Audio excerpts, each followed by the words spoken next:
আসসালামু আলাইকুম everyone, welcome to জান্নাত কুকিং চ্যানেল।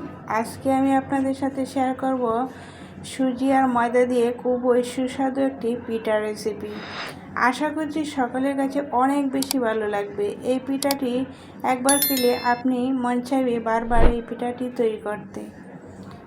এই পিঠাটি তৈরি করতে খুব বেশি উপকরণের দরকার পড়বে না। পিঠাটি তৈরি করার জন্য নিয়েছি এখানে 2 কাপ ময়দা,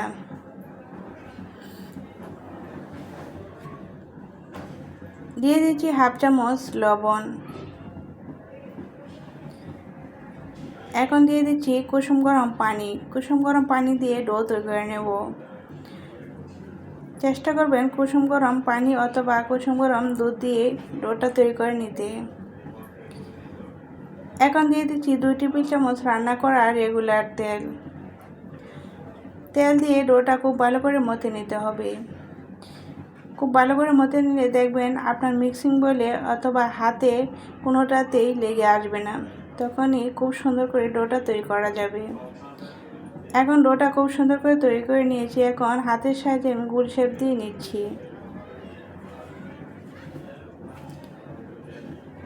এই ডোটা খুব বেশি শক্ত করা যাবে না, আবার অনেক বেশি নরমও করা যাবে না, একটু সফট করে তৈরি করতে হবে। এখন ডেকে রেস্টে রেখে দেব 20 মিনিটের জন্য।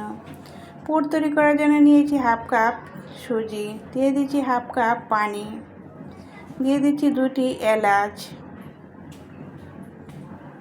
এখন দিয়ে দিচ্ছি 2 টেবিল চামচ পাউডার দুধ। নাড়াচাড়া করে মিশিয়ে নেব।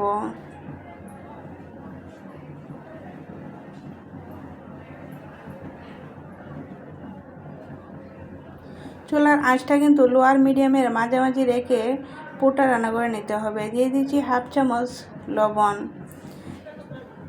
1 কাপ আখের গুড়।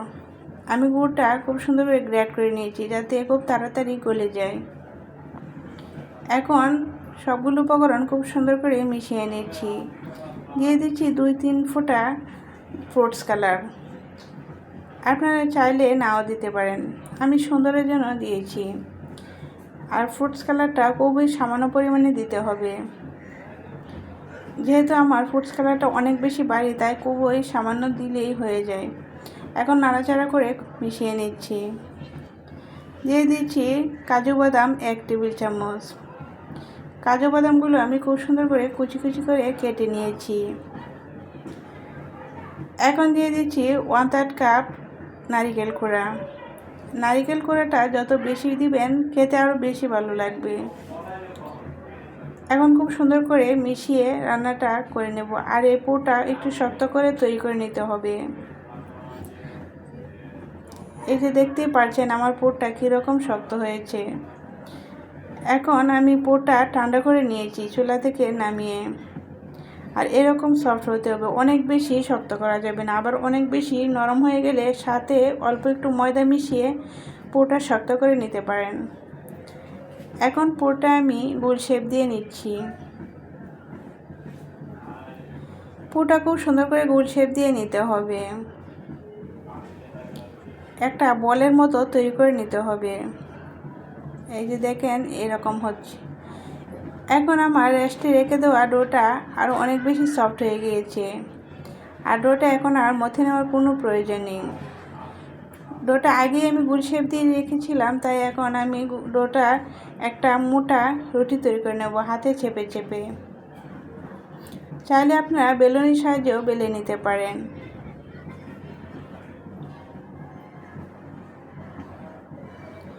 হাতে চেপে চেপে একটু বড় করে নিচ্ছি। যেহেতু আমার ডোটা একটু সফট, তাই খুব সুন্দরভাবে চেপে চেপে বড় করা যাচ্ছে। এখন অল্প একটু ময়দা ছিটিয়ে একটু সমান করে দিচ্ছি, যাতে হাতের চাপটা দেখতে খারাপ না লাগে, খুব সুন্দর করে মিশে যায়।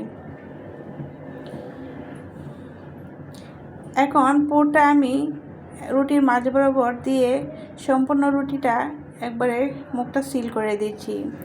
সিলটা খুব সুন্দর করে করে দিতে হবে, যাতে তেলে ভাজার সময় পুরটা বেরিয়ে নিয়ে আসে।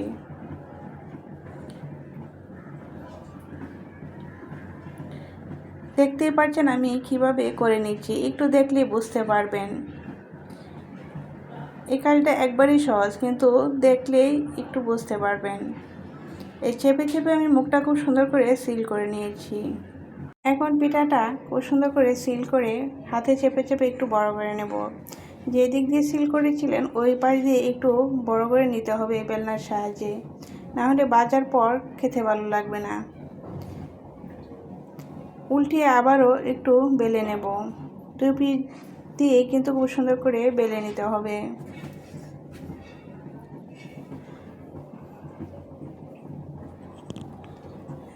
এখন পিঠাটা তৈরি হয়েছে। ভাজার জন্য চুলায় একটি প্যান বসিয়ে সামান্য একটু তেল দিয়ে তেলটা খুব ভালো করে গরম করে নিয়েছি আর চুলার আঁচটা মিডিয়াম টু লোতে রেখে দিয়েছি। চাইলে আপনারা এই পিঠাটা তেল ছাড়াও ভেজে নিতে পারেন, অথবা বেশি তেলেও ভেজে নিতে পারেন, ঘি অথবা বাটার দিয়েও ভেজে নিতে পারেন, কোনো সমস্যা নেই, খেতে আরও বেশি ভালো লাগবে। এখন ঘুরিয়ে ঘুরিয়ে পিঠাটা ভেজে নেব। এক পিঠ দিয়ে একটু ভালো করে হয়ে যাওয়ার পর উল্টিয়ে দিতে হবে, নাহলে পিঠাটা ভেঙে যাওয়ার সম্ভাবনা থাকবে।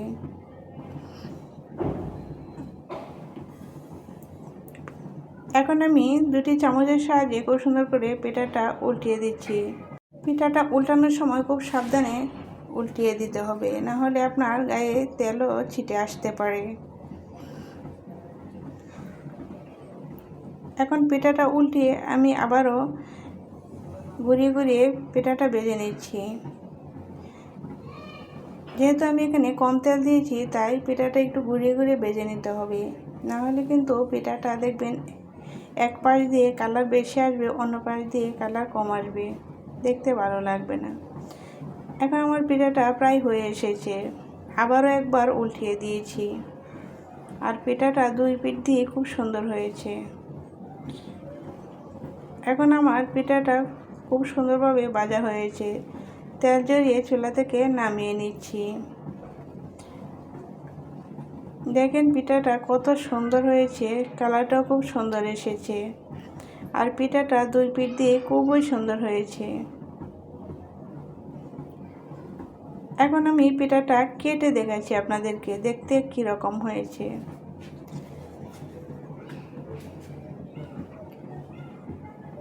আমার এই পিঠার রেসিপিটা যদি আপনাদের কাছে একটু হলেও ভালো লেগে থাকে, তাহলে একটা লাইক দিতে ভুলবেন না। আপনি যদি আমার চ্যানেলে নতুন হয়ে থাকেন, তাহলে সাবস্ক্রাইব করে আমার চ্যানেলের পাশেই থাকবেন।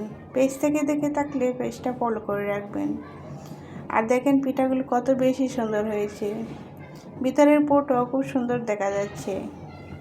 আর এই পিঠাটা যত বেশি সুন্দর দেখতে, খেতে আরও বেশি মজাদার। আপনি যদি একবার তৈরি করেন, তাহলে দেখবেন আপনার সকলেই এই পিঠার ফ্যান হয়ে যাবেন। আমি ভেঙে দেখাচ্ছি, দেখেন ভিতরে কত সুন্দর, খেতে কিন্তু মাশাআল্লাহ।